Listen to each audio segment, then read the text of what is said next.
आसानी से या खैरात में नहीं मिली। इसके लिए हमारे स्वतंत्रता सेनानियों ने अपना सर्वस्व न्यौछावर कर दिया।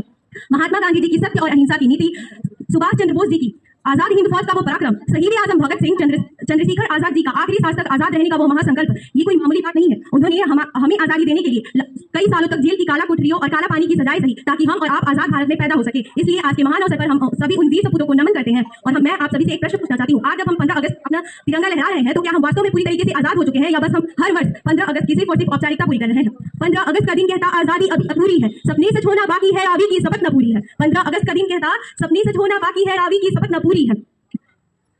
आजादी की कीमत पूछो उन नंगे भूखे पेटों से जो भूखमरी से बेहाल है। 15 अगस्त का दिन कहता आजादी अभी अधूरी है, सपने सच होना बाकी है, रावी की शपथ न पूरी है। और मेरा दूसरा प्रश्न ये है कि जिस भारत की परिकल्पना करते हुए हमारे देश के महान स्वतंत्रता सेनानियों ने अपना प्राण न्यौछावर कर दिया, क्या हमारा भारत उस परिकल्पना की ओर बढ़ रहा है या नहीं?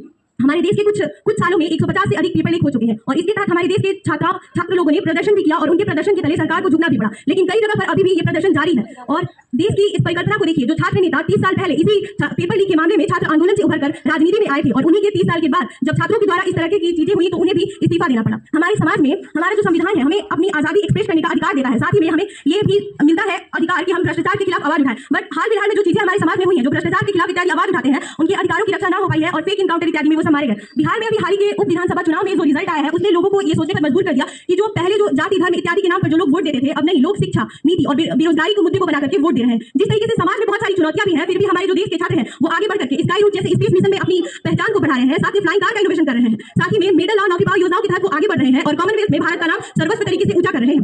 जिस तरीके से हम लोग अपने अधिकारों की बात तो करते हैं, पर अपने कर्तव्यों को भूल जाते हैं। हमें अपने अधिकार और कर्तव्यों दोनों को समन्वय करके चलना होगा, तभी हमारी आजादी कायम रहेगी। और इन कर्तव्यों की हमारा कर्तव्य है कि हम ईमानदारी से पढ़ाई करें, और साथ ही में कुछ भी गलत होता है तो उसके खिलाफ आवाज उठाते रहे, लेकिन मर्यादित रह करके और संविधान की परिभाषा के तहत। तो इस जो कर्तव्य है, इसकी शुरुआत हमारे महाविद्यालय से होती है। हम सभी बहुत लकी है कि हमारे प्रिंसिपल सर और बाकी कॉलेज के सभी लोग काफी सपोर्टिव है। हमारे लिए एनएसएस स्पोर्ट्स की सुविधा है, जिससे आप लोग और एनएसएस स्पोर्ट्स इंटर्नशिप प्लेसमेंट हमारे फ्यूचर को डेवलप करने के लिए हमारे टीचर्स, हमारे प्रिंसिपल सर ने इंटर्नशिप और प्लेसमेंट जैसी सुविधाएं हमारे कॉलेज में अवगत कराई है, जिससे हम सभी के पर्सनैलिटी डेवलपमेंट और हमारे संपूर्ण जीवन के विकास के लिए अत्यधिक आवश्यक है। तो उन सभी चीजों के लिए मैं प्रिंसिपल सर और सारे कॉलेज के टीचर्स का बहुत बहुत धन्यवाद करना चाहूंगी। और मैं अपने भाषण का अंत आप सभी से एक सवाल पूछकर करना चाहूंगी कि क्या हम सभी सिर्फ मुक्त दर्शक बन करके व्यवस्था पे सवाल करते रहेंगे, या फिर हम अपनी जिम्मेदारियों को समझ करके और अपने भारत को एक सर्वश्रेष्ठ देश बनाएंगे?